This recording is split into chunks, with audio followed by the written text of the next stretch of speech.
Okay, let me see if I can finish this up while I still have time. The landlord came in looking for money. Because I told you, I was like, this is going into 3 days. And I told my father, I know what you want me to do. The people seem to be content with my situation. And they said they want you to do something. And, a friend of mine, we were texting back and forth last night, and she was telling me she didn't have any money, and I told her it wasn't really about the money, and she needed to understand that. But, because I was trying to counsel her, I was trying to tell her about my process, and she's telling me, you need to get a job. And I said, girl, lady, you have said nothing that I myself have not already gone over and been through with him. And she didn't seem to understand something that I was pointing out to her. That there is a divine will that will be done. And it's not as simple as you giving some advice to me about how or what I'm supposed to do in order to take care of myself. Well, I know I'm fully capable of doing just that. But at the same time, there are things out there that will run interference if they want you to do something else. I have been through all manner of things in my life. When my father wanted me to start studying this shit and I didn't want to do it, I was working my job and I was making good money, my 6-figure salary and more. My health got impaired. I was a full-blown diabetic on medication, prone to go on insulin. I could not see. My eyesight was impaired. He made me take time off of that job, and then he told me to take my black ass home to Pittsburgh, California, where my mother was, and spend time with her because she was not going to be long in this world, and I needed to spend time with her.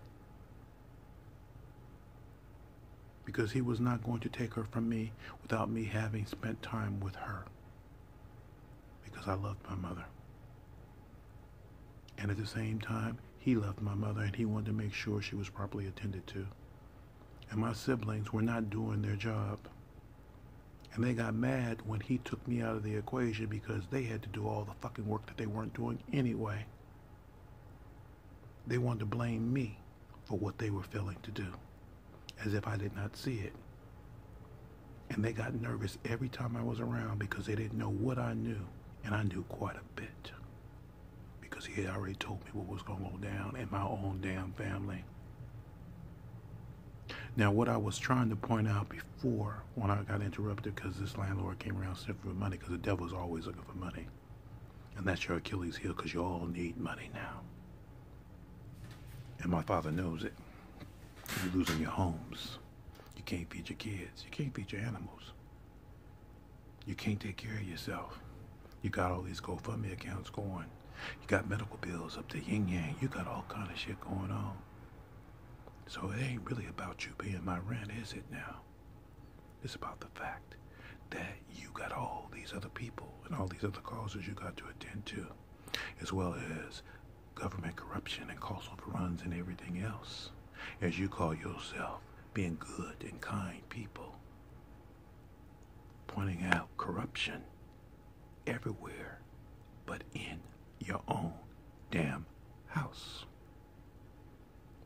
The demon is insidious. The demon is within you. And if you couple that up, would you open up the spirit and you invite more in? What did you invite in, people? Doreen Virtue. Angel Lady. Oh yeah, I know what her business model was. And I know what she taught. And I know I called into that radio show.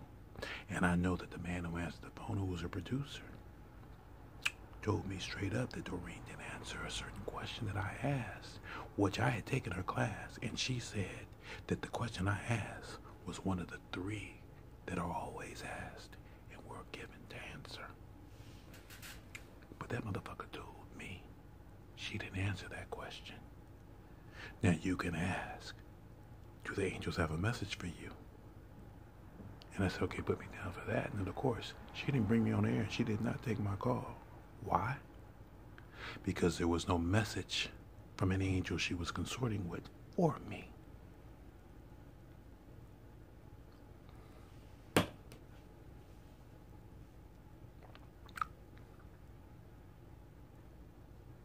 Now, Doreen later on bought that farm, that animal sanctuary she tried to establish in Hawaii when she called herself no longer traveling. And she was selling all her shit and more, trying to keep it afloat and trying to do her online courses and whatnot. But she wasn't making the money she was making when she was traveling, because the demon had told her to stop traveling. When did she get her epiphany? When it was already too late? Because he sowed seeds of confusion in her life, and now she's out there looking for Jesus.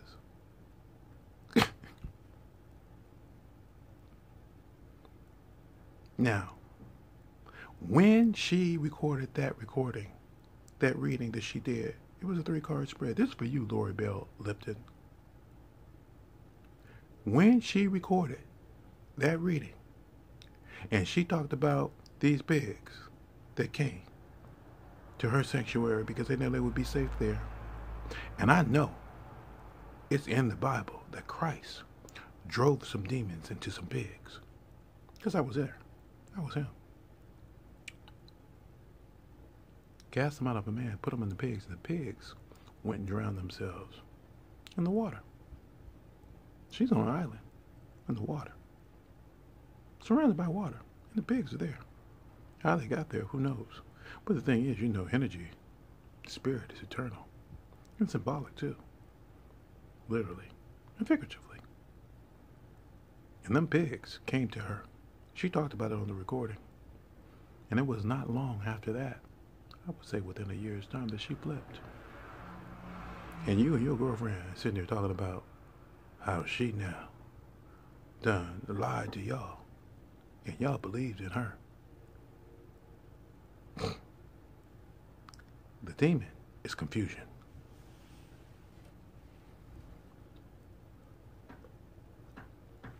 The demon is a ticking time bomb. The demon will snap.